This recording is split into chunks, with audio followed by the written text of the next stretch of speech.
Salam sejahtera, terima kasih karena bersama dengan saya di Nazalin Unity Channel. Laporan terkini menunjukkan jasad Zara Khairina telah dibawa pulang ke Sipitang. Bedah siasat telah selesai dan keputusannya dijangka akan diumumkan tidak lama lagi. Pembedahan yang dijangka mengambil masa 3 hingga 5 jam telah berlarutan selama 8 jam. Adakah sesuatu yang menarik ditemukan dalam pembedahan tersebut sehingga ianya memakan masa yang lebih lama daripada prosedur yang lain? Prosedur yang lain biasanya mengambil masa 3 hingga 5 jam, tetapi prosedur kali ini jauh lebih berbeza, mungkin lebih kompleks, sehingga mengambil masa 8 jam. Apa yang ditemui oleh para pakar bedah dalam kes ini yang kita nak tahu sangat ialah apa punca kematian adik Zara. Hari ini saudara-saudara sekalian, ada 2 perkara yang menarik tentang kes ini. Selain daripada bedah siasat yang telah pun selesai dilakukan sebentar tadi, kita juga telah menerima laporan bahawa Haji Jinor telah pun bersuara, telah menyatakan pendirian bahawa dia mahu rakyat mempercayai polis untuk siasatan ini selesai dengan baik. Haji Ji juga telah pun memberikan peringatan supaya tidak membuat sebarang andaian. Menurut Haji Ji, jangan suka-suka buat andaian. Ketua Menteri Sabah itu juga menggesa orang ramai untuk mendapatkan maklumat daripada sumber yang sahih. Sekarang ini menular di mana-mana.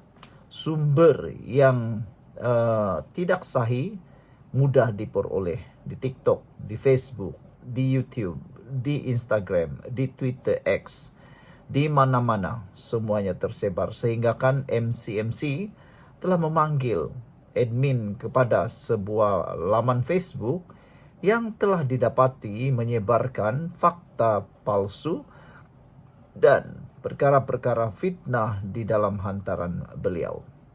Sebelum kita teruskan ulasan kali ini, jangan lupa tinggalkan komen anda dengan tanda pagar Kami Sayang Malaysia. Saudara-saudara sekalian, dalam isu terkini, Haji Jinor bersuara dengan pengakuan bahawa dia percaya kepada polis untuk membuat siasatan. Beliau juga memberikan sepenuh kepercayaan kepada pihak berkuasa. Dan pengakuan terkini beliau bahawa polis akan menyiasat kematian Zara Khairina Mahathir dengan terperinci. Beliau juga telah menasihatkan orang ramai agar tidak membuat andaian sesuka hati. Sebaliknya, mendapatkan maklumat mengenai kematian pelajar tingkatan 1 itu daripada sumber yang sahih. Netizen ramai yang meluahkan rasa simpati dan kesal. Kata mereka, kenapa sampai waktu ini belum ada apa-apa fakta yang boleh menjadi sandaran terhadap punca kematian adik Zara, kata mereka.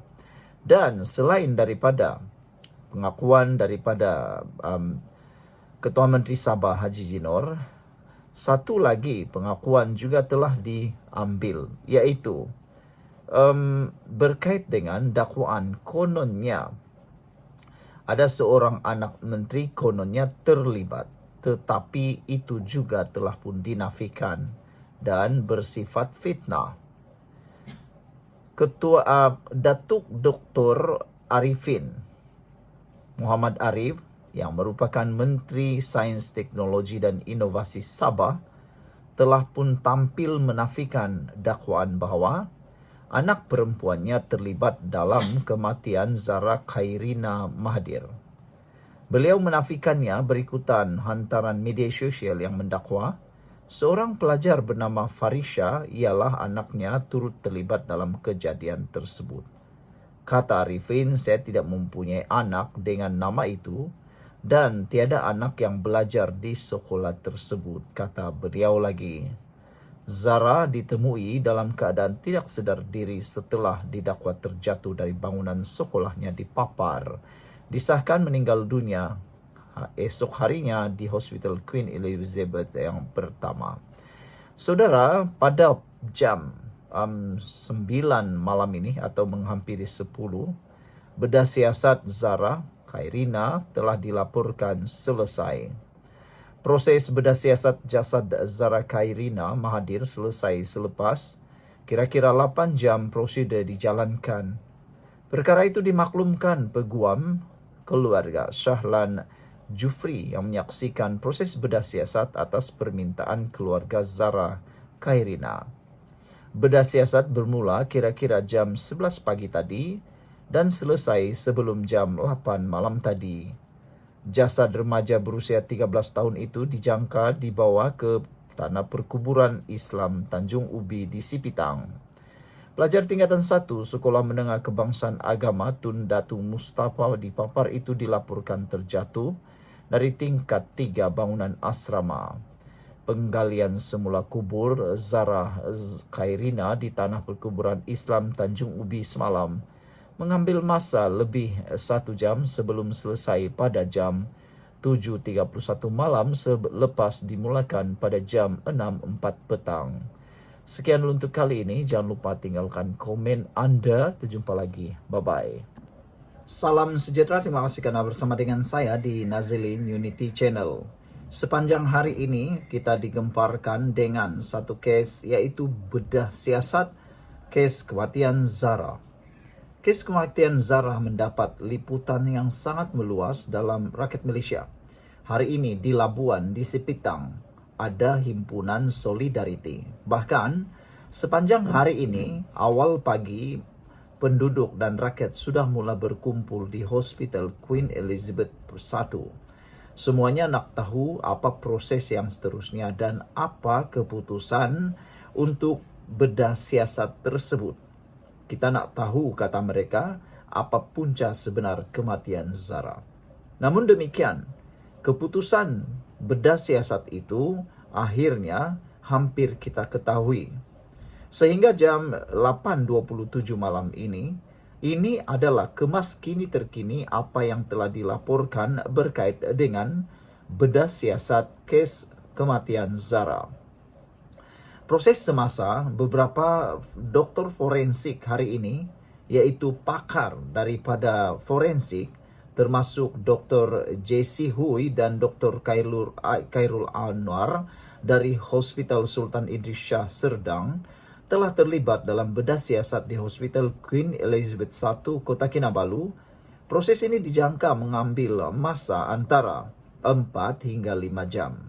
Dan dikabarkan proses pembedahan itu telah pun bermula sejak awal tengah hari tadi. Menurut laporan juga, proses bedah siasat turut dipantau oleh seorang peguam, wakil keluarga dan turut disertai oleh pegawai polis. Semuanya untuk ketelusan. Jadi harap-harapnya selepas ini tidak ada isu besar lagi kerana semuanya ada di sana. Polis ada, peguam pun ada, wakil keluarga Allahyarham pun ada. Sebelum kita teruskan ulasan ini, jangan lupa tinggalkan komen Anda dengan tanda pagar Solidariti untuk Zara. Tapi sebelum itu saya juga ingin kongsikan kepada Anda semua, ini terapi imun Transfer Factor for Life. Terapi imun yang meningkatkan imun badan kita sehingga 400%. Terapi imun yang mendidik imun badan kita menjadi bijaksana. Terapi imun yang mengajar imun badan kita supaya menjadi bijaksana dan kuat serta mengenal mana musuh, mana lawan, mana kawan dalam tubuh badan kita. Secara umum dan ringkasnya, apabila imun badan kita rendah, apabila imun badan kita lemah, apabila imun badan kita bodoh, kita tidak sembuh dari semua jenis penyakit. Bahkan, penyakit itu mungkin akan bersarang dalam tubuh badan kita selama-lamanya. Tapi, dengan peningkatan daya imun badan kita, dengan kekuatan daya imun badan dan kebijaksanaan imun badan kita, semua jenis masalah kesehatan boleh diselesaikan oleh imun badan kita yang bijaksana dan telah menjadi kuat serta seimbang. Dapatkan produk ini melalui nombor telefon saya yang tertera di dalam video ini. Dan produk ini adalah lulus KKM, diperakui oleh dokter-dokter di seluruh dunia dan juga di Malaysia. Produk ini halal. Mungkin ini adalah jawaban kepada doa Anda selama ini yang Tuhan sudah berikan kepada Anda. Jangan lupa cepat dapatkannya. Saudara-saudara sekalian, dalam laporan yang kita terima ini, sumber kita terima, proses bedah siasat turut dipantau seorang pegawai, wakil keluarga, dan turut disertai oleh pegawai polis. Pada petang ini, 10 Ogos, peguam keluarga menyatakan bahwa proses masih berjalan lancar sekitar jam 3 petang, dengan jangkaan selesai selewat-lewatnya sejam setengah hingga 2 jam kemudian. Saudara, apa yang telah dimaklumkan kepada kita dan keluarga? Menurut laporan ini, peguam keluarga akan menerima taklimat awal mengenai hasil bedah siasat sebelum jenazah dibawa semula ke Sipitang untuk dikebumikan semula. Jadi secara ringkasnya, maklumat sahih yang kita terima ialah perkara tempo bedah siasat dijalankan sekitar dijangka berlangsung selama 4 hingga 5 jam dan dijangkakan bahwa waktu selesai adalah pada petang ini atau selewat-lewatnya malam ini. Keputusan rasmi pula belum akan diumumkan kepada peguam dan keluarga terlebih dahulu. Diharapkan tiada lagi persoalan dan tiada lagi maklumat yang akan bocor. Dan maklumat-maklumat palsu, fitnah juga dapat dihentikan bagi menjaga hati dan juga kepentingan serta keluarga. Bedah siasat Zara masih berjalan dan setakat ini tiada keputusan rasmi yang dibentangkan kepada media. Kami akan terus memantau perkembangan ini dan sedia bantu jika Anda mahukan kemas kini selanjutnya. Jika Anda mahu kemas kini yang selanjutnya, jangan lupa tekan butang subscribe bagi mendapatkan maklumat terkini tentang isu kes kematian ini. Sekian dulu untuk kali ini. Jangan lupa tinggalkan komen Anda. Bye-bye.